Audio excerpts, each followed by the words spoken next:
All right, it has been quite a while since we had a video, and you would think that this video would be the full plane, but you can see it's back on the stand, and the wheels are hemmed up like a turkey dinner. They're all trussed up. I just put this rubber band here to keep them out of the way.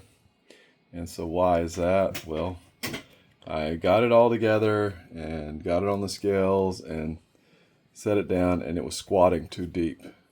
So that means that I need some heavier springs in these shocks. So got springs on order. Yes, much more delays because I was really looking forward. Of course, the weather's bad this weekend. This weekend's Easter and looks like storms and wind, but you can see something's missing there. I'm about to show you what's going on there, and I would have loved to show you the finished all controls and electronics, but I cannot do that right now because it's upside down. But as you can see, this is the hold up. Okay, I didn't like it squatting like deep, like where the wheels were, looked like the wheels were almost going to touch the gear doors. Plus, it had the tail really getting close to the ground. And so they make heavier springs for these, in case you didn't know that. If you ever have one of these, or if you ever have any JP 1/6, 1/5 gear, you can find the bigger springs. And so I immediately didn't know about that, and so I went and ordered springs from the BVM website. But those are for the BVM, and they're the wrong size. So if your buddy has a BVM and you need some heavier springs, let me know, because I got some on the way. And unfortunately, I realized that later and ordered the JP springs, which are 12 millimeters wide, and I think the BVM are 16 or something, 14 millimeters wide. So I don't think a 14 millimeter spring will fit in that hole, but we'll see. Maybe it does. I haven't actually measured it. The springs are, the 12 millimeter is a little bit smaller, but it's not that hole that matters. It's that one, the shaft here. So I'll show you the pulled out part gear. I didn't pull them both apart, but I pulled one apart to measure the size of the spring, make sure I was ordering the right thing. So just hang on a second, I'll show you. So here it is. Here's the other side of that shock, and so I took this one apart to measure spring. So really cool that it has two springs. This is a kind of a softer preload and then a harder main spring. So you can order both of these in different tensions. So the reds are the mediums. They make a light blue that's of this size spring that is actually they're soft.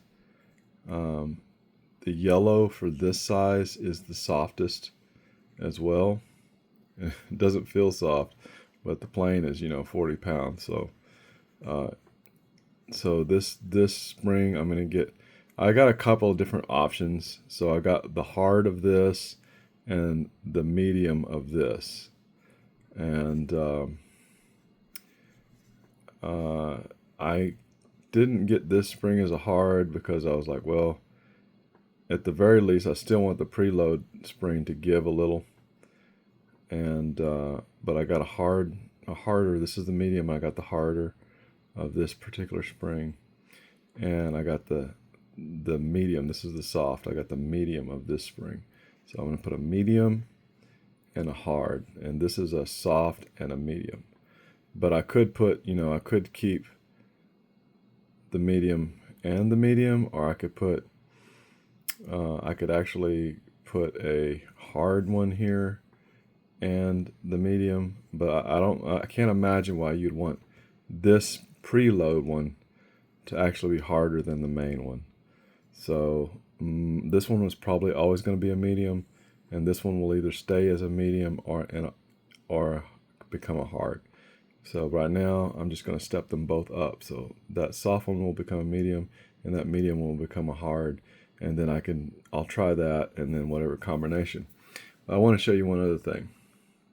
Okay, this is my latest discovery. So, of course, taking apart that gear, I had to get all these stupid C-clamps off, which, I usually dig off with a pair of pliers or something like that, or not a pair of pliers, but a screwdriver or something like that. And, of course, inevitably, it launched the stupid clamp into the universe, into space.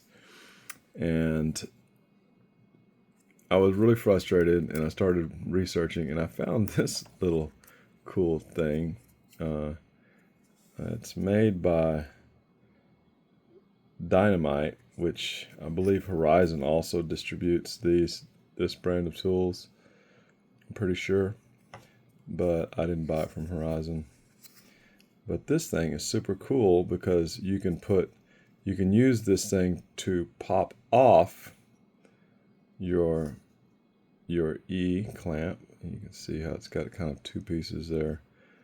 But when you go to put one on, the new one sets kind of inside that little groove right there, and then you just run this side flush with whatever you're putting it on, and it holds it. These little pieces spread out just a little bit.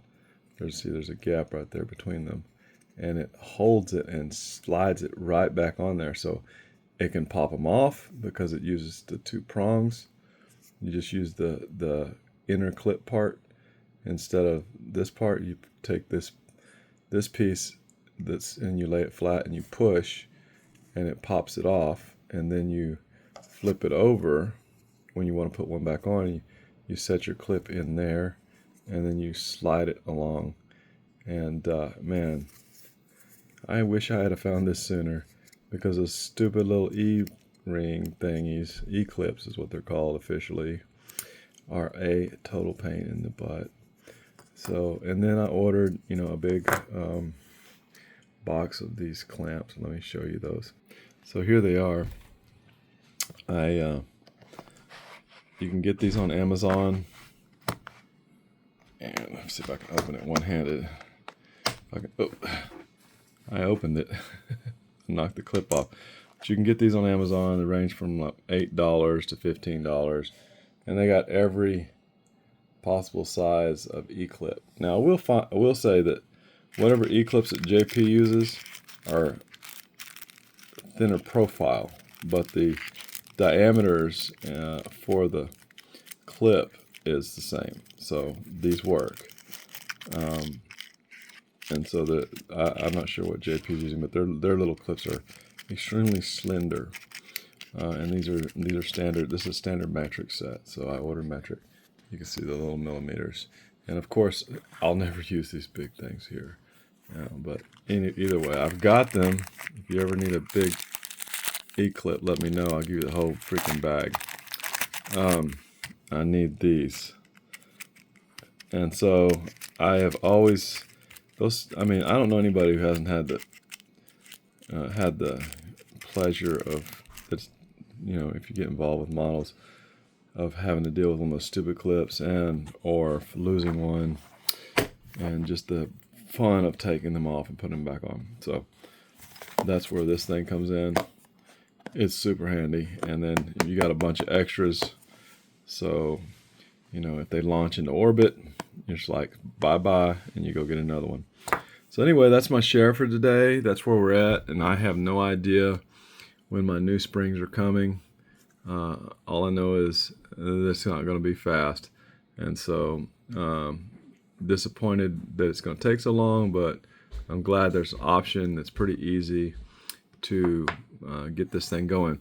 One other thing is I bought this today also. So these need to have a little grease on them, and you get this in the plumbing section at Home Depot. This stuff seems to work really good. It's the same consistency as the original, and it's the kind of grease you put in faucets. It's waterproof, and it's impermeable, and it's like $5. So, and it's clear. I didn't want a bunch of like dark grease, because eventually some of it'll work its way onto this little O-ring here, and I didn't want like dark, wheel grease or something like that leaking out all over there and just making it look like ugly, or some may say making it look scale. I don't know, what you would consider there. But anyway, I found that pretty easy fix. Pretty, you know, just order it, buy it local, walk in Home Depot, go to the plumbing section, and then when they have all those little bits and pieces and parts, there's like 20 of these things hanging on a peg. So anyway, that's what I got. That's the update, and you know, thanks for going on this journey with me, and hope that you're learning something, because I know I am. I'll holler at you guys later.